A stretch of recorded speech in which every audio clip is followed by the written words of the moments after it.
자, 38회 국제무역사 기출문제 21번부터 차례대로 또 문제풀이 시작해 보겠습니다.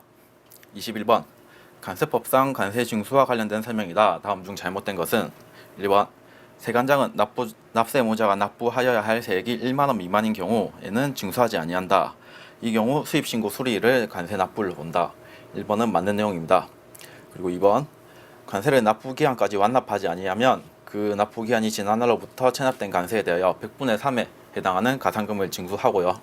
그리고 3번 체납된 관세 등이 금액이 90만원인 경우로서 체납된 관세를 납부하지 아니하면 그 납부기한이 지난 날로부터 1개월이 지날 때마다 체납된 관세의 1000분의 12에 해당하는 가산금을 1차 가산금에 추가하여 징수한다. 이걸 중가산금이라고 하는데요. 중가산금을 더하여 징수하는 기간은 60개월을 초과하지 아니한다.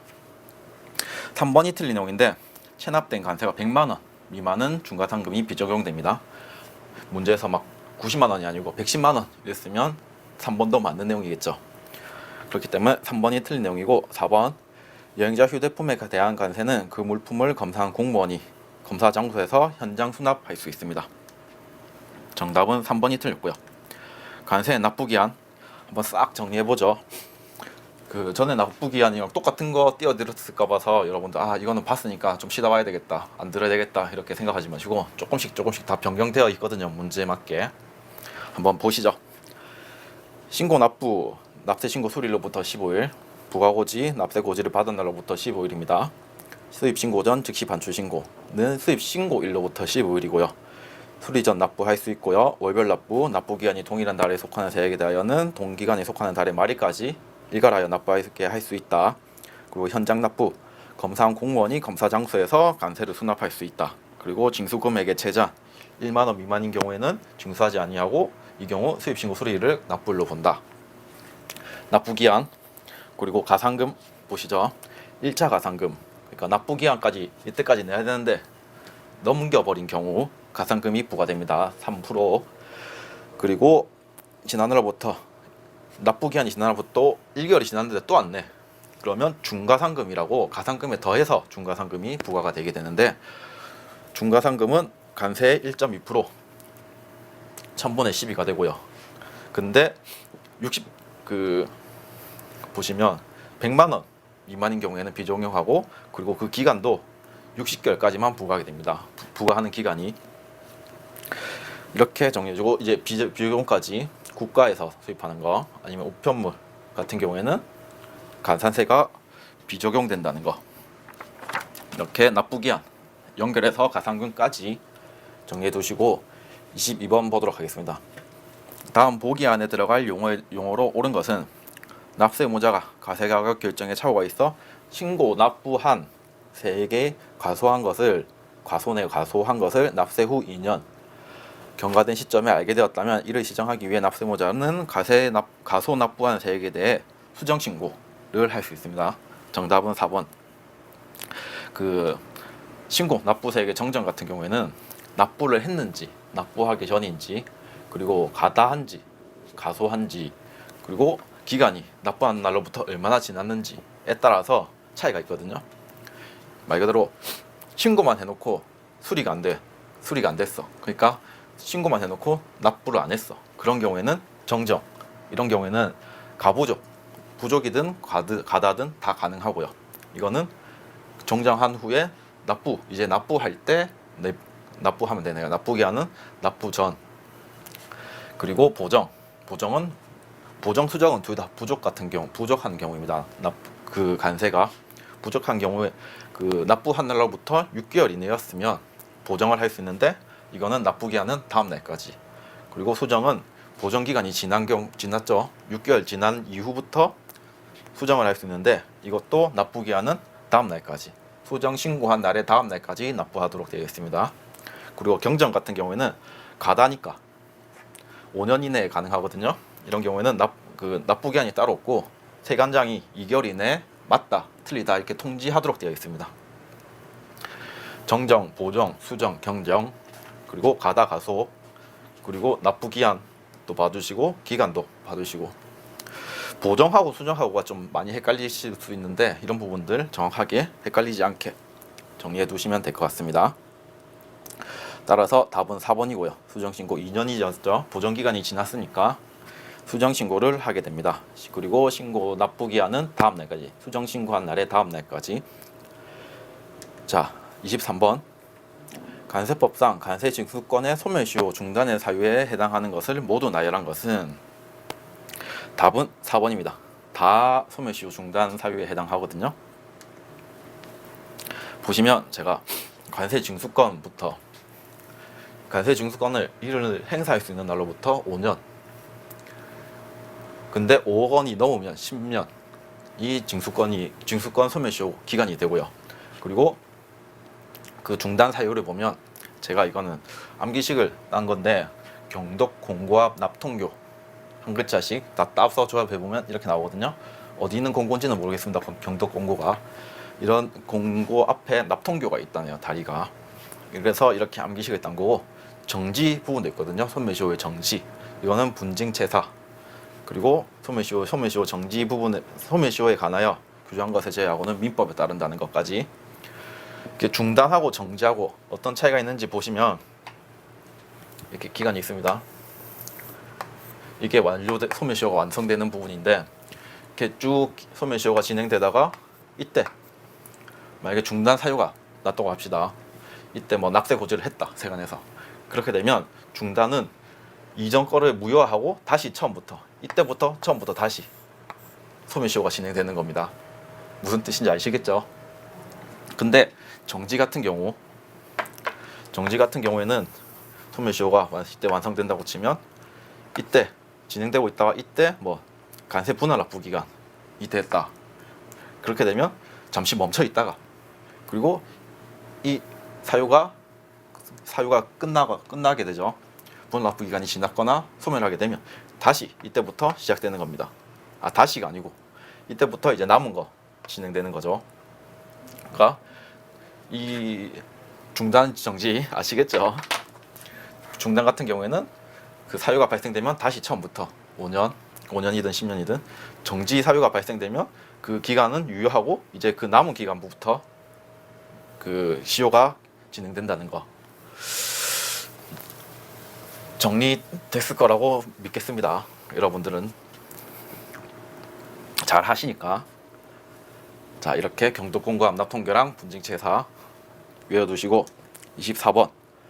중국에서 수입되는 H형광의 관세율이 다음과 같다면 이에 대한 설명 중 올바른 것은, 이렇게 박스 보시면 기본관세부터 덤핑방지관세, 그리고 협정관세, FTA까지 쭉 나와 있고, 1번부터 보시죠. 중국산 H형광에는 5년간 덤핑방지관세가 부과되며 부과 요청은 관세청장에게 한다. 아니죠. 무역위원회. 그리고 2번. 덤핑방지관세 대상이며 한중 FTA 원산지 증명서를 구비하지 않은 경우 적용되는 관세율은 40%라고 되는데, 덤핑방지관세 32%랑 이 둘 중에 세 개 중에서 이제 실행 관세율을 더해야 되는데, FTA는 없다고 했죠. 근데 이게 더 낮으니까 협정관세 0% 하면 되네요. 그러면 32%가 나오는데 보기에서는 40%가 된다고 했으니까 2번도 틀린 내용. 그리고 3번. FTA 원산지 증명서를 구비한 경우 적용되는 관세율은 32%다. 덤핑 플러스 실행 관세율 FTA 0%에서 32%. 3번이 정답이고, 4번. 상기 수출 물품을 수출 원재료로 사용할 경우 수입 시 납부했던 관세를 모두 환급받을 수 있다라고 되어 있는데, 덤핑 방지 관세, 상계 관세, 긴급 부업 관세 대상 물품은 환급 제한 품목입니다. 즉 4번도 잘못되었죠. 세율 적용 순위 기억나시나요, 여러분들? 덤핑 방지 관세는 플러스, 그러니까 실행 세율에 더하는 세율이고요. 그리고 실행 세율을 이제 구해야 되는데, 이렇게 기본 관세, 협정 관세, FTA 관세가 있으면 낮은 거 하면 되겠죠. FTA도 0%고 협정 관세도 0%니까 이 중에 둘 중에 선택해서 하면 되겠네요. 원산지 증명서 있으면 FTA 관세 받으면 되고, 없으면 협정 관세. 예를 들어서 FTA가 2%다. 그러면 협정 관세 받아야죠. 좀 낮은 거. 이런 식으로 받으면 될 겁니다. 실행세율 구하는 법 여러분들 앞에서 제가 설명드렸었는데, 그런 부분 참고해서 한 번 더 정리해 보시고 꼭 이런 문제는 틀리지 않도록 준비해 주시길 부탁드릴게요. 답은 3번 32%입니다. 자, 25번입니다. 탄력관세 제도에 대한 설명으로 잘못된 것은 보기의 내용은 할당관세 내용이네요. 1번 원활한 물자 수급 또는 산업 경쟁력 강화를 위하여 특정 물품의 수입을 촉진할 필요가 있는 경우 100분의 40의 범위의 이율을 기본 세율에서 빼고 관세를 부과할 수 있다. 여기까지는 맞는데 이 경우에는 수량을 제한할 수 없다가 틀렸습니다. 필요 인정 시 수량을 제한할 수 있고요. 그래서 1번이 틀린 내용이고 2번 특정 물품의 수입을 억제할 필요가 있는 경우에는 일정 수량을 초과하여 수입되는 분에 대해서 100분의 40의 범위의 이율을 기본 세율에 더하여 관세를 부과할 수 있다. 맞는 내용. 그리고 3번 부과하여야 할 경우 대상 물품 수량, 세율, 적용 기간 등은 대통령령으로 정합니다. 그리고 4번 농림축산물인 경우에는 기본 세율의 동적 물품, 유사물품 또는 대체 물품의 국내 가격차에 상당한 율을 더함률의 범위에서 관세를 부과할 수 있다. 4번도 맞는 내용이고 답은 수량을 제한할 수 없다라는 1번이 내용이 답이네요. 수량을 제한할 수 있다. 자, 할당 관세 보셔야죠. 관세 인하, 인상, 할당 관세는 둘 다 가능한데 우리나라에서는 인상은 하나도 없습니다. 다 인하되는 내용이 할당 관세고요. 수량을 제한할 수 있다는 부분, 그리고 대상, 인하되는 대상이 시험에 좀 나올 수 있는데 이것도 원가유 이런 식으로 암기식 따면 되거든요.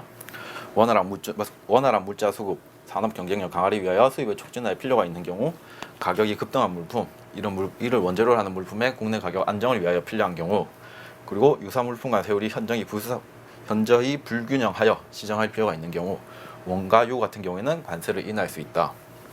그리고 인상하는 부분도 농림축산물 같은 경우에는 인상률이 조금 틀리다는 거, 그리고 대통령령으로 정한다는 것까지 이렇게 할당 관세 확인해 보시고 넘어가도록 하겠습니다.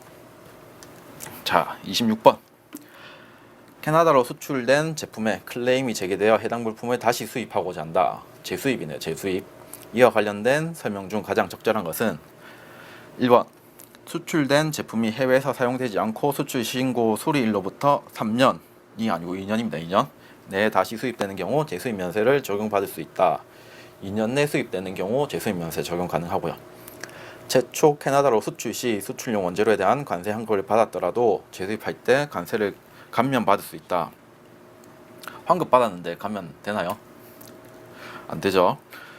그런 경우에는 받을 수 없습니다. 환급 받은 경우 감면이 비적용된다. 근데 실무적으로 환급 받은 관세를 다시 세관에 돌려주고 감면을 받을 수 있거든요. 일단은 받을 수 없다는 것까지만 확인해 두시고 3번 클레임 물품을 정상품으로 다시 수출하는 조건으로만 감면을 받을 수 있다 라고 되는데 이거는 재수입 면세 같은 경우에는 무조건 감면, 여러분들 조건 감면, 무조건 감면 기억나시나요? 무조건 감면 같은 경우에는 외정 소유 재손해, 그리고 조건부 감면 같은 경우에는 세학 종특 제한제, 이렇게 제가 암기식 정리해 드렸었는데 조건부 그리고 무조건 감면 부분 또 정리 한번 해 두시고, 재수입 면세는 무조건 감면입니다. 그렇기 때문에 다른 조건, 재수출 조건 같은 거 없이 감면이 가능합니다. 4번 감면 신청서를 제출하지 못한 경우라도 예외적으로 수입 신고가 수리된 해당 물품이 보세구역에 장치되어 있다면 수입 신고 수리일로부터 15일 이내에 감면 신청서를 제출하여 감면 받을 수 있습니다. 따라서 답은 4번이 되고요. 2년 그리고 감면 받은 경우 환급 받은 경우 감면 비적용된다. 그리고 재수입 면세는 무조건 면세라서 재수출 조건 없이 감면이 가능하다는 것까지 이 부분 옳은 부분으로 고쳐서 정리 한번 해 두시고요. 재수입 면세 또 봐야죠. 무조건 면세고요. 우리나라에서 수출된 물품으로서 해외에서 제조, 가공, 수리 또는 사용되지 아니하고 수출 신고 수리로부터 2년 이내 우리나라에 다시 수입되는 물품에 대해서 감면을 적용하고 있습니다. 그리고 용기 그리고 해외 실험 및 연구 목적으로 수출된 물품도 재수입 감면이 가능하다는 거. 가끔씩 시험에 나오는 게 이제 부가세 면세 부분 관련해서 나오는데 원래는 재수입 면세도 부가세를 가세해야 되거든요. 그런데 소비할 권한을 이전하지 아니하고 수출한 경우에는 부가세가 면세됩니다. 여기서 중요한 게 소비할 권한을 이전하지 아니하고 이런 부분들 주목해가지고 한번 봐두시고요. 감면 신청 같은 경우도 시험에 자주 나오는데 원래는 수리 전에 신청하는 게 원칙이지만 예외적으로 납부 고지를 받은 날로부터 5일 그리고 보세구역에 반출되지 아니한 경우 수입신고분로부터 15일 이내 감면 신청이 가능하다는 것까지 이렇게 정리해 부탁드리겠습니다. 자, 27번 관세법상 천재지변 등의 사유로 관세 징수의 기간 연장에 대한 다음 설명 중 잘못된 것은 1번 세관장은 천재지변 등의 사유로 관세를 정해진 기한까지 납부할 수 없다고 인정되는 경우에는 1년을 넘지 않은 기간을 정하여 그 기간을 연장할 수 있다. 맞고요. 2번 세관장은 사업에 현저한 손실을 입었거나 사업이 중대한 위기에 처한 경우에는 납부 기한을 연장할 수 없다. 좀 어손이 좀 이상하긴 한데 그래서 답은 2번입니다. 사업이 현저한 손실을 입었거나 중대한 위기에 처한 경우에는 납부 기한이 연장이 가능하기 때문에 답은 2번이고요. 3번 납부기한을 연장받은 납세모자가 관세를 지정한 납부기한 내 납부하지 않은 경우에는 연장을 취소할 수 있고 그리고 납부기한 연장을 취소한 때에는 15일 이내의 기간을 정하여 납세 고지를 하여야 한다는 것까지 기한의 연장 정리해봤습니다. 열심히 정리했으니까 여러분들 하나도 놓치지 말고 최대한 정확하게 한번 보시고 다음에 이런 비슷한 문제가 나왔을 때는 꼭 틀리지 않기를 제가 바라면서 항상 이렇게 정리를 해드립니다. 보시면 사유가 중요하거든요. 보시면 천정현중세라고 제가 또 암기식을 붙였는데 천재지변, 전쟁, 화재, 그리고 현저한 손실, 중대한 위기 이거는 아까 보기에 있었죠. 그리고 기타의 경우에는 1년에 넘지 않은 기간을 정하여 기간을 연장할 수 있습니다. 그런데 납부기한까지 납부하지 아니하거나 좀 재산이 좀 호전되거나 그리고 기타 관세를 전에 납부 징수하기 곤란하다고 인정되는 때에는 납부기한 연장을 취소할 수 있고요. 이 경우에는 15일 이내에 납부기한을 정하여 고지하여야 한다까지 이렇게 쭉 해서 또 정리 꼭 부탁드리고 28번 보도록 하겠습니다. 관세법상 소액물품 등의 면세 제도에 대한 설명이다. 잘못된 것은 1번 물품 가격이 미하 150달러 이하인 물품으로서 자가사용 물품으로 인정되는 소액물품에 대하여는 관세를 면세합니다. 그리고 물품 가격이 미하 150달러 이하인 물품으로 상용 경품으로 사용될 것으로 인정되는 경우에는 관세를 면제한다. 과세 가격이 물품 가격이 아니고 과세 가격이 미하 250달러. 그 물품 가격이랑 과세 가격이랑은 틀리죠. 과세 가격은 CIF. 그렇기 때문에 2번이 틀렸고 3번 박람회 행사장에서 관람자에게 무상으로 제공하기 위해 수입하는 물품으로 1인당 제공량의 정상 도착 가격이 미하 5달러 상당의 이하인 경우에는 관세를 면세한다. 맞습니다. 올림픽에서 획득한 금메달은 관세를 면제하고요. 정답은 2번이 되겠네요. 이것도 대충 이렇게 보시면 답을 못 찾거든요. 저도 좀 못 찾았습니다. 근데 하나하나 물품 가격이 아니고 과세 가격이었기 때문에 답이 2번이 되는 내용이었고요. 소액물품 등의 면세 또 보셔야죠. 총 4가지, 크게 4가지가 있고 우리나라 거주자에게 수여된 훈장, 올림픽 금메달이라는 게 여기에 해당하겠네요.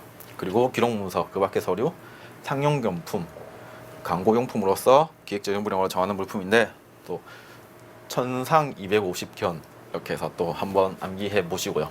특히 숫자 같은 경우에는 잘 나온다고 제가 말씀드렸죠. 그리고 소액물품으로서 기획재정부령으로 정하는 물품으로 150 자가 5 정상 도착 이런 식으로 150달러 자가 사용 물품 그리고 5달러 정상 도착 가격 이런 식으로 해서 암기식으로 숫자는 꼭 암기하시고 대상도 여러분들 시험에 이것도 잘 나오는 문제입니다. 그렇기 때문에 소액물품 면세 관련해서 이 부분도 틀리지 않도록 정리 부탁드릴게요. 29번 관세법상 보세구역에 관한 설명이다. 잘못된 것은 보세구역 한번 보시죠. 보세구역에서 어떤 걸 할 수 있는지. 일단 물품을 장치할 수 있고요. 장치한다는 게 그냥 보관한다는 거. 그리고 반입, 반출, 그리고 보수작업 할 수 있고요. 해체, 절단, 폐기, 견본 반출할 수 있습니다. 1번부터 보시면 수입 통관하기 전에 보세구역에서 세관장의 허가를 받아 견본품을 반출할 수 있다. 견본 반출 허가 맞고요. 2번 자유관리 보세구역으로 지정받고자 하는 경우 보세사를 채용하여야 한다. 그 보세구역 중에 물품 관리 및 세관 감시에 지장이 없다고 인정하는 경우에는 자유관리 보세구역으로 지정할 수 있고요. 이 경우에는 보세사를 채용하도록 되어 있습니다. 그래서 이 부분도 맞는 내용. 3번 보세구역에 보관 중인 물품이 도난된 경우 관세 납세 의무자는 수입하주이다. 3번은 여러분들 저랑 아주 열심히 문풀을 들으셨다면 3번은 틀린 내용인지 아시겠죠? 납세 의무자는 수입하주가 아니고 보세구역의 운영인 또는 화물관리인이기 때문에 3번은 틀린 내용입니다. 그리고 4번 수출 신고가 수리된 물품은 외국 물품이라도 보세구역에 장치하지 않을 수 있다. 수출 신고가 수리된 물품은 보세구역에 장치 가능 물품으로 규정되어 있거든요. 그렇기 때문에 4번도 맞는 내용. 정답은 3번입니다. 특별납세 의무자 여러분들 지겨울 때까지 계속 보여드릴 겁니다. 다음에 시험에 한 문제는 나오더라고. 특히 중요한 게 보세구역 장치 물품, 우편, 도난 물품 이런 경우 이게 제일 잘 나옵니다. 보세구역에 장치했는데 도난됐다. 꼭 암기해 두시고 외워두세요.